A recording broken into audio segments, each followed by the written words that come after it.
नाहर जी को आखिरकार रूही की असली पहचान का पता चल जाता है। सच सामने आते ही नाहर जी भी रूही को रोमल की सच्चाई बता देता है। यह जानकर रूही बिना एक पल सोचे नाहर जी का साथ देने का फैसला कर लेती है। दोनों मिलकर सोनी और शीतल की सारी साजिशों पर पानी फेर देते हैं। इस दौरान एक ऐसा पल आता है जब रूही अपनी जान की परवाह किए बिना नाहर जी की जान बचा लेती है। उस क्षण नाहर के मन में चल रहा आखिरी शक भी खत्म हो जाता है। वह समझ जाता है कि जो लड़की अब तक राहत बनकर उसके साथ थी, वह असल में उसकी वही रूह ही है जिसकी कमी उसने हर दिन महसूस की थी। दादी भावुक होकर कह उठती हैं, राहत, आज तुमने हमारे नाहर जी को नया जीवन दिया है। अगर तुम यहाँ ना होती तो ना जाने क्या हो जाता। दादी की बात सुनकर नाहर गंभीर होकर जवाब देता है, दादी, मेरी जान राहत ने नहीं, रूही ने बचाई है। यह सुनकर दादी चौंक जाती है। तभी नाहर धीरे से रूही के चेहरे से दुपट्टा हटाता है और अगले ही पल सबके सामने सच्चाई उजागर हो जाती है। पूरे परिवार के पैरों तले जमीन खिसक जाती है। जिसे वे अब तक राहत समझ रहे थे, वह असल में रूही होती है। नाहर की आंखें नम हो जाती हैं। वह टूटे स्वर में पूछता है, रूही, तुम मुझे छोड़कर क्यों चली गई थी? मैंने तुम्हें हर जगह ढूंढा, हर पल सिर्फ तुम्हें ही पुकारा। रूही दर्द भरे दिल से कहती है, नाहर जी, आपने मुझे तलाक देकर साबित कर दिया था कि आपके दिल में मेरे लिए कोई जगह नहीं बची। और जब मुझे पता चला कि आप शीतल से शादी करने वाले हैं तो मैं पूरी तरह टूट गई। उसी दिन मैंने आपकी जिंदगी से दूर जाने का फैसला कर लिया था। रूही की बात सुनकर नाहर जी सबके सामने सच्चाई रखने का निर्णय लेता है। वह कहता है, रूही, तुम्हें बहुत बड़ी गलतफहमी हो गई थी। शीतल से शादी मेरी मजबूरी थी। शीतल का बच्चा मेरा नहीं बल्कि रोमल का है। मैंने यह नाटक सिर्फ अवनी का घर बचाने के लिए किया था, ताकि रोमल का सच सामने आने से पहले सब कुछ संभल सके। और रूही, मैंने तुम्हें कभी तलाक नहीं दिया। मैं ऐसा सोच भी नहीं सकता। यह सच सुनते ही रूही की सारी गलतफहमियां दूर हो जाती हैं। उसकी आंखों से आंसू बहने लगते हैं और वह नाहर के गले लग जाती है। एक बार फिर दोनों का रिश्ता जुड़ जाता है। लेकिन कहानी अभी खत्म नहीं होती। जल्द ही रोमल का असली चेहरा सबके सामने आ जाता है। सोनी और शीतल की सारी चालें नाकाम हो जाती हैं और उनका दादी पूनम का धमाकेदार एंट्री। सुमित्रा जी को खरी खरी सुनाई और जूही की दादी वापस आ गई। लेकिन बिटू के साथ क्या हुआ जो पूनम दादी पूरे घर में आग लगा दी? देखिए इस वीडियो में पूरा तूफान। नमस्कार दोस्तों, मान सुंदर के आज के एपिसोड में जबरदस्त उथल पुथल मची हुई है।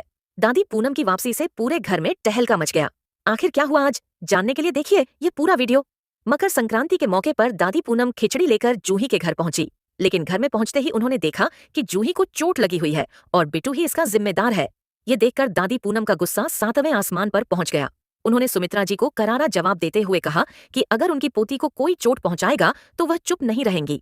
सुमित्रा जी ने जब दादी पूनम को टोकना चाहा तो पूनम ने उन्हें भी जमकर सुना दिया। उन्होंने साफ शब्दों में कहा कि वह अपनी पोती के साथ किसी भी अन्याय को बर्दाश्त नहीं करेंगी। दोनों दादियों के बीच जबरदस्त तकरार हुई। सुमित्रा जी ने ताना मारा कि पूनम की बेटी और दामाद तो घर जमाई बनकर बैठे हैं। इस पर पूनम दादी ने भी पलटवार किया। जूही ने किसी तरह दादी पूनम को कमरे में ले जाकर शांत करवाया। कमरे में जाकर दादी पूनम ने जूही से प्यार से बातें की। जूही को गले लगाते हुए कहा कि महीनों बाद उससे मिल रही है। जूही ने समझाया कि 2 हफ्ते पहले ही तो मिली थी, लेकिन दादी का कहना था कि छोटे बच्चों से 2 हफ्ते बाद मिलो तो ऐसा लगता है जैसे 2 साल बाद मिले हो। दादी पूनम ने जूही से बिटू के बारे में पूछा। जब उन्हें पता चला कि बिटू नाहर और शीतल का बच्चा है तो वह हैरान रह गई। उन्होंने कहा कि नाहर तो ऐसे नहीं लगते जो ऐसा करेंगे। जूही ने बताया कि रूही भी इसी वजह से घर छोड़कर गई है। दादी पूनम को समझ में आ गया कि रूही क्यों खिड़की से भाग गई थी। दादी ने सुमित्रा जी पर तंज कसते हुए कहा कि वह इज्जत और मानसान की बातें करती हैं, लेकिन सड़क से उठाकर बच्चा घर ले आई। जूही ने दादी को समझाया और विषय बदलने की कोशिश की। दादी ने कहा कि वह पलक को जल्दी परदादी बनने के लिए बोलेंगी। तो दोस्तों, आपको नाहर जी और रूही की जोड़ी कैसी लगती है, हमें कमेंट बॉक्स के माध्यम से जरूर बताएं। तो दोस्तों, आप भी चाहते हैं कि नाहर जी और रूही एक हो जाए और ये दोनों मिलकर हमेशा साथ रहे। और दोस्तों, आप सबसे ज्यादा सपोर्ट किसको करते हैं, सीरियल मन सुंदर के अंदर जरूर बताएं। तो दोस्तों, आज की यह अपडेट आपको कैसी लगी, हमें कमेंट बॉक्स के माध्यम से जरूर बताएं। ऐसी लेटेस्ट नई नई सीरियल मन सुंदर की अपडेट्स देखने के लिए आपके अपने YouTube चैनल को सब्सक्राइब जरूर करें, ताकि आने वाली हर नई सीरियल मन सुंदर की अपडेट आपको सबसे जल्द देखने को मिल सके। तो दोस्तों, जुड़े रहे हमारे साथ ऐसी ही अच्छी अच्छी सीरियल मन सुंदर की अपडेट्स देखने के लिए।